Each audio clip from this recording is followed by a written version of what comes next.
अभी तक क्या होता है कि ढोल वादक आपकी शर्तों पे काम करता है। भाई हम बोल गए तूने इतने बजाना है, भाई उतने बजाएगा। और भाई ये यहाँ पर बजाना है तूने, और ये बजाना है, वो बजाएगा। जो हम तय करेंगे वो देंगे हम, जो हम सोच मानेंगे, जितना हम चाहेंगे हम उतना देंगे। हमको तो ऐसी आदत ही नहीं है ना कि हम अपने लोक कलाकारों की शर्तों को माने। हम तो सोचते हैं कि हम शर्त रखें और वो माने। हमने बोला कि ये करना है तो ये करना है, हमने बोला खड़ा हो जा, खड़ा होना है तो। उत्तराखंड में हम देखते हैं कि कुछ ढोल वादक ऐसे हैं जिन्होंने ढोल की कला को बहुत आगे पहुंचा दिया है। जब तक कुछ और नाच रहा है और ये ढोली कुछ और बजा रहा है। ऐसा कुछ लोगों ने उस पर आरोप लगाए। उसने पहले समझाया उनको कहा देखो, देवता जो है वो ढोल पे नाचता है, नाच पर ढोल नहीं बजता है। बोलता है कि भाई अब हम कब तक बजाते रहे, अब जरूरी नहीं कि रोज के लिए हम लोग ही बजाए इसको। आप लोग अगर चाहें तो आप सीख लो, सभी लोग, इसमें क्या चीज़ है। अटवाल जी, सबसे पहले आपको बहुत बहुत शुभकामनाएं। आपने एक फिल्म लिखी ढोली, जिसका कि कोलकाता फिल्म फेस्टिवल में उसका चयन हुआ है, तो उसके लिए आपको बहुत बहुत शुभकामनाएं। क्या है ढोली? वो असल में ढोली जमनदास ढोली नाम से मेरा एक नाटक है। अच्छा। और ये नाटक 2016 में टाउन हॉल में, यहाँ पर जन संस्कृति मंच है, इन्होंने प्ले उसको किया वहाँ पे जी।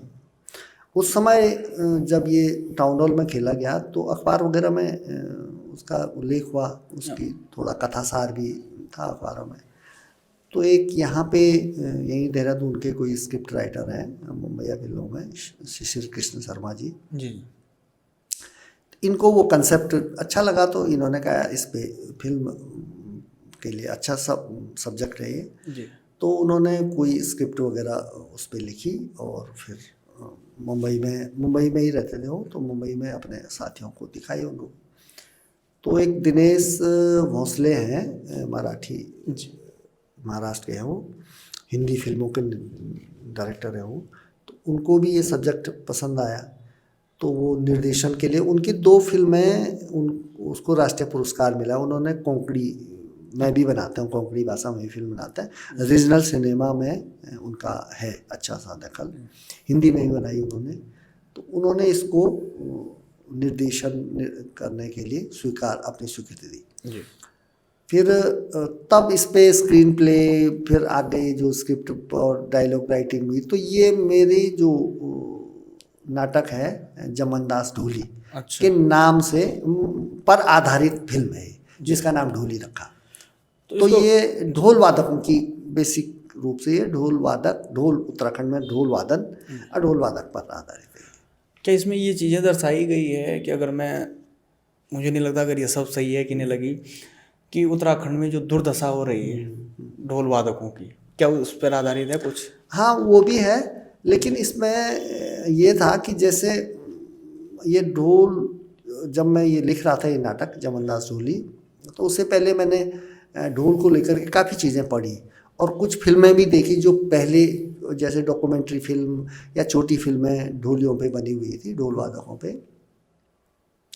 कुछ साहित्य पढ़ा, कहानियाँ पढ़ी, तो ये सब में यही चीज़ दर्शाई गई थी, उनके शोषण को और उनके साथ जो बुरा व्यवहार होता है, जो हमने एक तरह का जो पूरे देश में ही है, ये मतलब सिर्फ ढोल वादकों पे नहीं है, ये पूरा जो एक समाज है, दलित समाज, वो पूरे देश में ही हो रहा है वो अन्याय। उसके साथ साथ वो पेशों में भी ये चीज़ें हैं। लेकिन तब मुझे ये लगा कि ये सिर्फ एक ही पक्ष हम देख रहे हैं। अच्छा।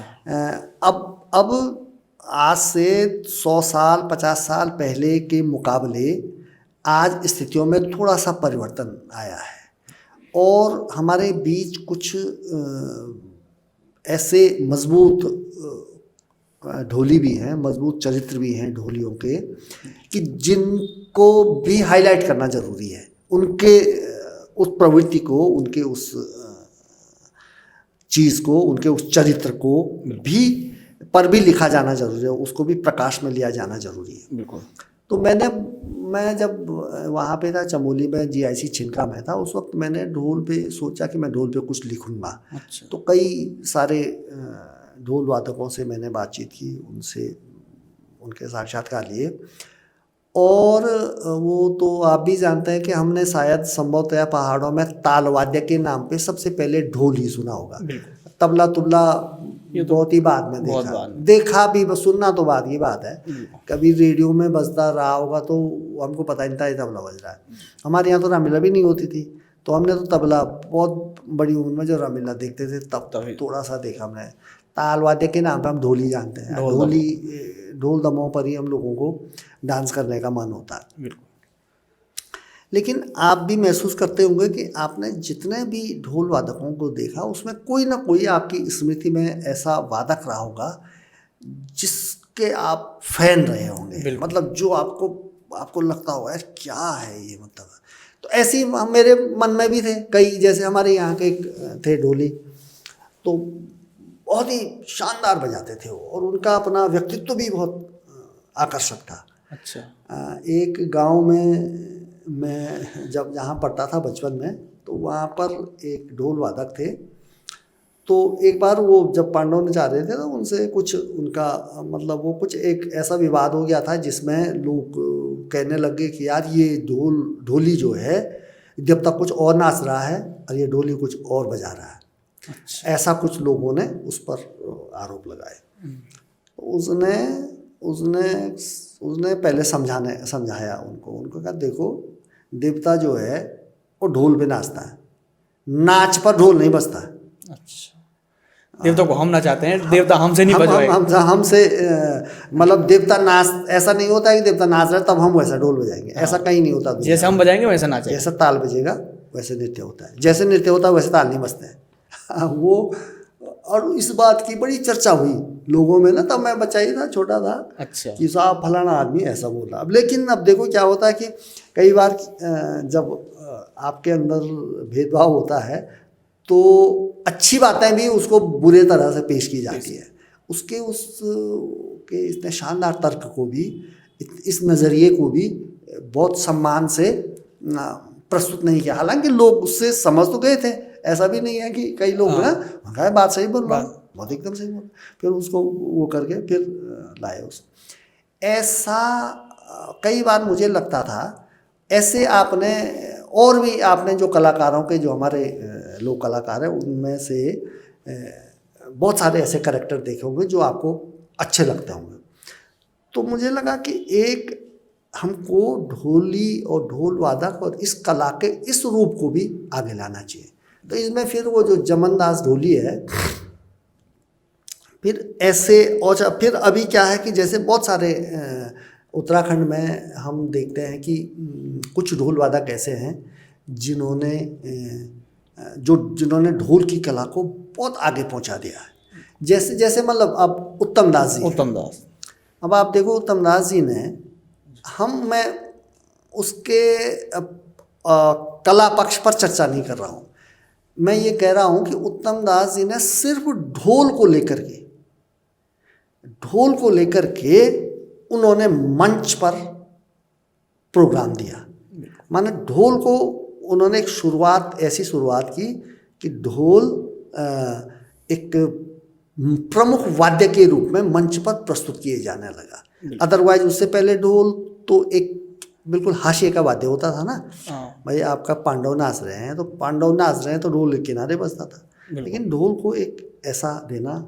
उसके बाद के बहुत सारे लोगों ने इस तरह के काम किए और ढोल को राष्ट्रीय स्तर पर, जैसे स्वतंत्रता जब मिली भारत को, तो उस समय भी, उसके बाद जो है जो स्वतंत्रता दिवस पर जो दिल्ली में परेड होती है, तो वहाँ भी ढोल के कार्यक्रम गए थे गढ़वाल से, झांकियों में, तो राष्ट्रीय स्तर पर ढोल पहुँचा। फिर वर्तमान में जैसे प्रीतम बर्तवाण है, तो इन्होंने, आप देख रहे होंगे कि प्रीतम बर्तवाण ने ढोल को एक ग्लैमराइज किया, मतलब एक प्रतिष्ठा सूचक बनाया। मतलब जिस तरह से उन्होंने वो मंच पे आज ढोल बजा रहे हैं तो वो नौजवानों के लिए एक आकर्षण का बिंदु बन गया है। तो ढोल के इस स्वरूप को देना भी एक महत्वपूर्ण बात है ना। ढोल को एक गरिमा के साथ, एक ग्लैमर के साथ प्रस्तुत करना, तो ये सब चीज़ें थी मेरे दिमाग में। एक हमारे इधर चमोली में, ऐसे आपके इधर भी रहूँगे, एक और चरित्र थे, वो भले ही रामिला के थे, वो हारमोनियम मास्टर, दीवानी राम जी थराली के थे वो। तो हम पढ़ते थे तब, तो दीवानी राम जी को हारमोनियम बजाते थे, हारमोनियम मास्टर मतलब होते थे पहाड़ों में। अब वो जहाँ आगे, जैसे एक बार गोपी शर्मा आए कि हारमोनियम मास्टर दीवानी राम जी, बहुत चर्चा होती थी उनकी। फिर जहाँ जिस गांव में दीवानी राम जी हारमोनियम मास्टर हैं, तो उस गांव के लोग बड़े मतलब समझते थे अपने को, प्रतिष्ठा सूचक थे वो। तो उनके बारे में मैं उनसे मिला नहीं, कभी नहीं, बच्चा था मैं, वो बड़े व्यक्ति थे, लेकिन उनके बारे में जो हम सुनते थे वो एक मिथक बन गए थे।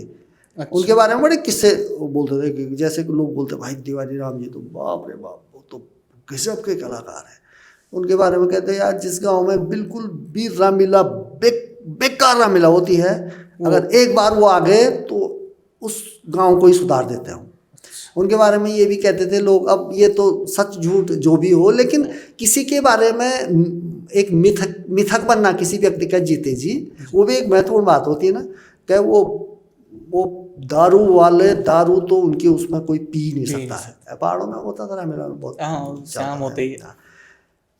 तो ये उनकी छवि, मैं बहुत छोटा था, बल्कि एक बार लोग बाग जैसे जलन भी होती थी लोगों को, जैसे आपका गांव है और आपके यहाँ नहीं आए हो और दूसरे गांव वाले के यहाँ आ गए, तो इधर गांव वाले बहुत जलते थे यार यहाँ नहीं आए हो, उस गांव वालों ने बुला दिया।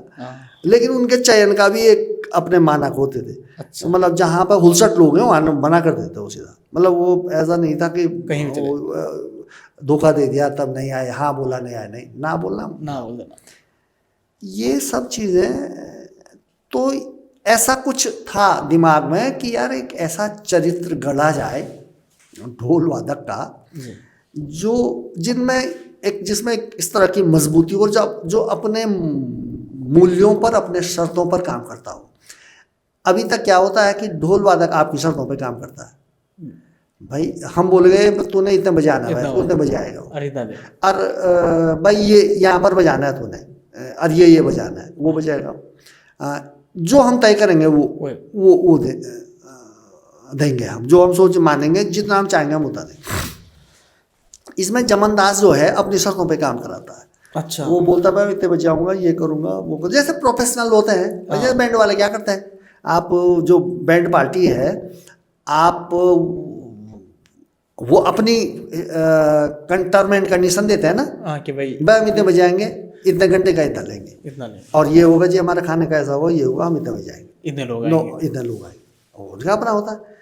तो ये इस नाटक में ये सारी चीज़ें हैं, वो अपने उस पर काम करता है। फिर वो अब जो फिल्म में है उसमें तो ऐसा है कि वो फिर वो गांव वाले होते हैं, वो अपने गांव में उत्तरायण पे कुछ खास करना चाहते हैं। वो मतलब जैसे वो बगडवाल नचाना भी चाहते हैं, तो छोलिया नृत्य भी करना चाहते हैं अपने गांव में। एक लोक का, अपने एक फोक का एक मिजाज ऐसा देखा होगा आपने कि उसमें फोक इवेंट में बहुत क्षेत्रीयता होती है, बहुत ज़्यादा। इस वजह से उसमें आप इसको दोनों तरह से देख सकते हैं। क्षेत्रीयता होने की वजह से उसमें मौलिकता भी बनी रहती है। जैसे आपके यहाँ का जो पांडव नृत्य होगा वो हमारे यहाँ से बिल्कुल अलग होगा, बिल्कुल अलग, बहुत अलग चीज़ें होंगी उसमें, और उसके बाजे ही अलग हैं, उसके बिल्कुल बाजे भी अलग होंगे। नाम उसका पांडव नृत्य ही है, लेकिन जो मूल धारणा है वो एक तरह की होगी। लेकिन आपके यहाँ और वो बड़े स्वीकार्य भी होते हैं लोग में, जैसे लोग इसको बड़े मजे स्वीकारते हैं, यार फलाना वहाँ तो आपका नंदाकिनी या मंदाकिनी घाटी में तो ऐसा नाचते हैं, फलानी जगह ऐसा नाचते हैं। तो ये विविधताएं अब क्या होता है कि जैसे आपने अपने गांव में जैसे आपके यहाँ क्या नाचता है, पांडव नाचते हैं, पांडव नाचते हैं, नाग नाचते हैं और बगड़वाल बगड़वाल नाचते हैं। तो पीढ़ियों से सदियों से यही हो रहा होगा। आपके यहाँ कभी किसी ने छोलिया नृत्य की नहीं सोची होगी, किसी ने नहीं, या छपेली गाने की नहीं सोची होगी, या हिल यात्रा की नहीं सोची होगी।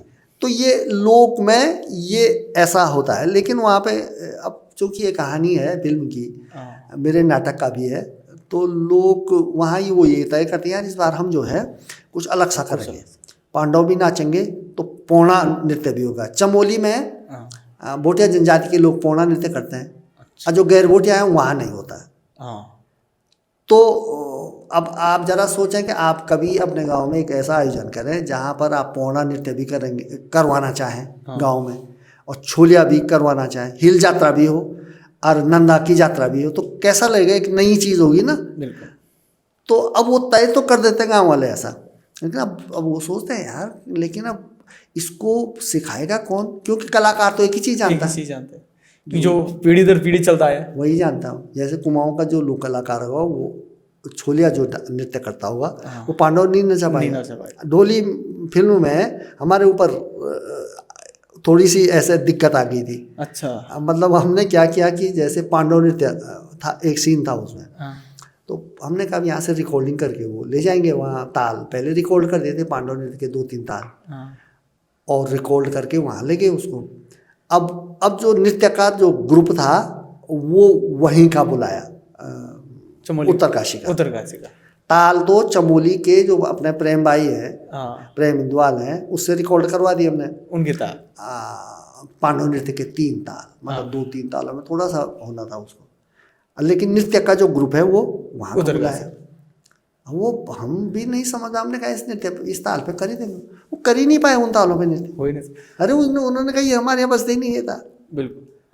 कोई मतलब फिर ये हुआ कि जिस पे आप नाचते हैं, जिन तालों में नाचते हैं वैसे ही नाचो आप, और तब वो ताल दोबारा रिकॉर्ड किया। अब यही हमारा पड़ता है बांगर जो और हमारे जस्ट बगल पे एक तरफ उधर लस्या है, तो इधर ये नागपुर है, तो बिल्कुल अलग है। हम बीच में हमारा अलग है, दूसरों का अलग है, बिल्कुल। तो ताले बिल्कुल भिन्न है। अभी आपने एक चीज़ ये भी देखी होगी, जैसे कई लोग यहाँ देहरादून में शादियाँ कर रहे हैं ना, तो ढोल वादकों को बुला रहे हैं। तो आप अगर इधर टिहरी या श्रीनगर के ढोल वादकों को बुलाएंगे, तो जैसे जो चमोली रुपया के लोग हैं वो बोलते हैं, एक शादी में कह रहे थे यार ये तो मंगला स्नान के दूसरा ही ताल बजा रहे हैं। थोड़ा सा अलग है, वो अलग है, थोड़ा सा अलग होगा, लेकिन वो जो रच बस जाती है ना चीज़ें, वहाँ से लोग वहाँ से ज़्यादा बाहर नहीं आ पाता। लेकिन इसमें इस फिल्म में ऐसा करता है कि वो ये तय कर देते हैं यार कुछ इनोवेटिव किया जाए, लेकिन फिर उनके सामने एक समस्या आती है कि भाई ये चीज़ें सिखाएगा कौन? फिर छोलिया चलो बगड़वाल का तो हमारा जो है, लेकिन ऐसा कौन कलाकार होगा? फिर ये आता है कि भाई जमनदास, जो सब जानते, जमनदास ने अपने आप को, आमतौर पे जो लोक कलाकार वो अपने यहाँ की विधा को जानते हैं, लेकिन जमनदास इसमें ऐसा करेक्टर गढ़ा है कि वो सारे तालों को जानता है, उसने स्टडी की है। वो जैसे आपके यहाँ के पांडव नृत्य के ताल भी बजा देगा तो चमोली की भी बजा देगा, उत्तरकाशी बजा देगा, थोड़ा थोड़ा अंतर होता है उसमें। बहुत जानकारी होनी चाहिए, बस कुछ भी नहीं होता ज़्यादा अंतर। वही ताल छोलिया के भी है, पर ये जानकारी होनी चाहिए छोलिया इस ताल में नाचे जाते हैं। मनाण के भी वही है, ताल लगभग वही है।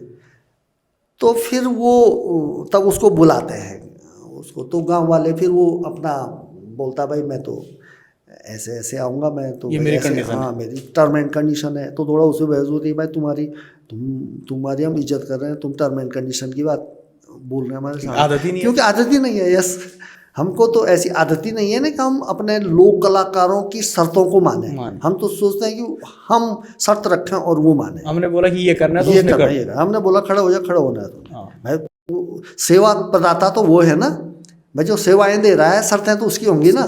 आप तो उपभोक्ता है, आप अगर उनकी शर्तों पे तैयार हैं तो लो, नहीं है तो मत दीजिए। तो वो जमनदास एक इस तरह का चरित्र है, वो ऐसा करता है, फिर वो बढ़िया से ऑर्गेनाइज करता है, फिर गांव वाले उसको सम्मानित करते हैं। उसने अपने आप को डेवलप किया, जैसे वो ढोल को लेकर के स्टडी की है उसने। फिर वो सेमिनार में भाग लेता है, वो कई विदेशों में भी जाता है, गोष्ठियों में ढोल के बारे में प्रेजेंटेशन देता है। लेकिन जब गांव वाले उसके सामने इस प्रस्ताव को रखते हैं तो वो ये कहता है कि भाई देखो मैं तो इस बार तो कोई बात नहीं, आप लोग आए हैं तो मैं सिखा दूंगा, लेकिन आप लोग क्यों नहीं खुद ही सीख जाते हैं। एक और नई बात वो ये कहता है गांव वालों को, बोलता है कि भाई अब हम कब तक बजाते रहे, और ज़रूरी नहीं कि रोज़ के लिए हम लोग ही बजाए इसको, आप लोग अगर चाहें तो आप सीख लो, सभी लोग, इसमें क्या चीज़ है। तो फिर गांव वाले इसको, पहले थोड़ा बहुत चर्चा होती है उसमें कि यार अब सबों को ढोल सिखाएंगे, सवर्णों को भी सिखाएंगे, लेकिन बाद में वो तैयार हो जाता है। कुछ ही कैरेक्टर उसमें ऐसे हैं जो बोलता है। फिर ढोल सीखने का कुछ दृश्य है उसमें। अच्छा। जमनदास गांव वालों को ढोल सिखा रहा है, महिलाएं भी हैं। फिर वो अंत में एक उत्तरायण का जो कार्यक्रम होता है तो उसमें वो फिर सबको बड़ा अच्छा हो जाता है वो कार्यक्रम, लोगों को एक अलग चीज़ भी देखने को मिलती है। फिर गांव के जो नए लड़के हैं जिनका इंटरेस्ट है वो ढोल बजाते हैं, तो एक अलग ही माहौल पैदा हो जाता है।